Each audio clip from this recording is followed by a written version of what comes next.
I'm Linda Royal, and I'm the producer and director of Bringing It Home, the hemp documentary. And today I have the pleasure of chatting with Marty Clemons. A little bit about Marty. Her first career, and I'm going to cheat and read it, was in Chicago as a securities lawyer with the SEC and big banks and a small options trading startup.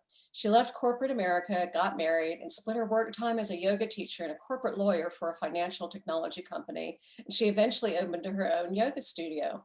As she studied systems like healthcare, education, and food, she was looking for solutions to systemic problems and had the opportunity to invest in medical cannabis in 2013 as a possible substitute for opiates.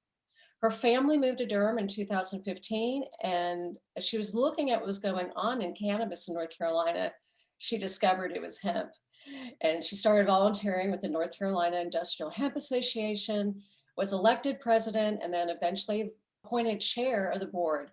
She is now chair of the board of the Southeastern Hemp Association. Marty, thanks for joining me today to talk a little bit about a conference that's coming up, and I'll let you kind of let everybody know what that's about. But first, can you tell us a little bit about the newly formed Southeastern Hemp Association and what that organization hopes to accomplish in the coming year? It really was an organic transition. So we transitioned from the North Carolina Industrial Hemp Association to the Southeast Hemp Association. So we dumped industrial, and we also went from a state focus to a bioregional focus. And the reason we did that was that we just started getting members from a lot of different states. And so we shifted our focus to really truly just represent our membership. We also have members outside of the Southeast, but what we're offering is leadership in an industry that desperately needs leadership, professionalism, transparency. So we have the mission of setting the gold standard for the hemp industry in the Southeast, and what we hope our leadership will expand to other bioregions as well. That's fantastic. And you're also one of the lead organizers of the annual Industrial Hemp Summit that's coming up pretty soon on February 22nd and 23rd. Can you tell us how this event has came together and what has the response been to that? Yes. So I was invited to a meeting in Virginia at the Institute for Advanced Learning and Research, where the event has been held every year. And very few people know about it, but it is an amazing science institute. Its mission is economic development, and they have polymer labs, they have extraction labs, they have grow labs. So their capabilities are really amazing. And they were interested in hemp, and they wanted to put on a hemp event, but they didn't know anybody in the industry. And so it was a great partnership. I knew a lot of people in the industry. They had a conference facility that they were offering to us. And so that's how the event got started. Originally, the first year we did just focus on the industrial side. We focused on food and fiber because no one was really focusing on growing those segments of the industry. At least there weren't any conferences specifically about that. So we started with that, and then as the cannabinoid industry grew, we also included cannabinoids because we couldn't not include cannabinoids. So we try to present what the best of the best is in all segments of the industry: cannabinoids, food, fiber.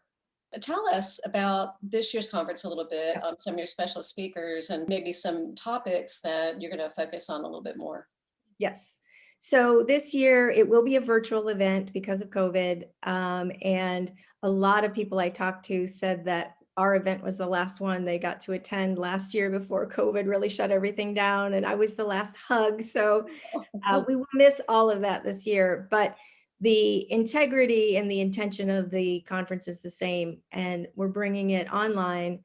I will be at the Institute and in the room where people would normally be. But the theme this year is One Industry United. And we think it's more important than ever, especially with COVID, that we continue the work that we've done with the Industrial Hemp Summit in the past. This is our 4th annual one. It's sold out every year and it's grown every year. So we think it's more important than ever to connect people, even though we can't be in person, to connect virtually because the industry isn't stopping growing because of COVID, right? And it can't stop the momentum it has. So that is what we're focusing on. Is it's a multi-stakeholder collaboration, which means we include government people, we include university researchers. We try to really span the whole gamut of stakeholders that are really necessary to build this industry. So, how can people register for the event? So you could go to industrialhempsummit.info and get all the information on the agenda, the panelists. It is February 22nd and 23rd, which is a Monday and Tuesday. We always intentionally put it during a weekday because we want it to be during that really sends a message. It's not really a B to C kind of event. It's more of a B to B event. And that we're really looking for people that are serious about and have a long-term interest in building this industry. What are some of the hemp issues that you are most excited about right now and moving forward, do you think, in this next year? I'm really excited about fiber. Especially in North Carolina, I'm seeing a lot with respect to textiles.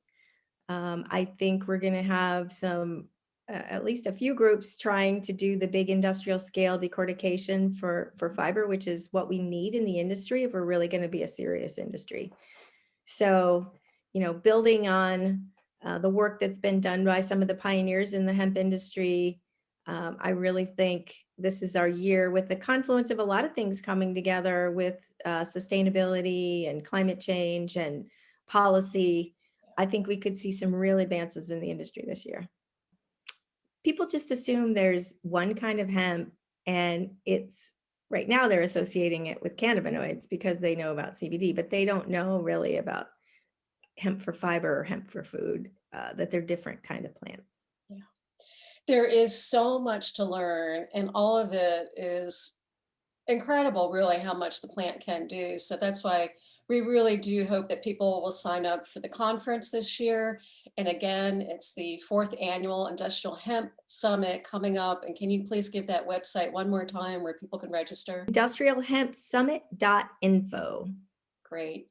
Thank you, Marty. And I'm sorry I won't see you at this year's conference, but I'll see you virtually. That's And awesome. thanks Thank you, again. Linda. Thank Okay. you for your early pioneering work. Because of what you did, planted a lot of seeds, and it's where, it's important to why we're here. Thank you So so I much. I appreciate appreciate that. your work. Take care. Okay. Bye now.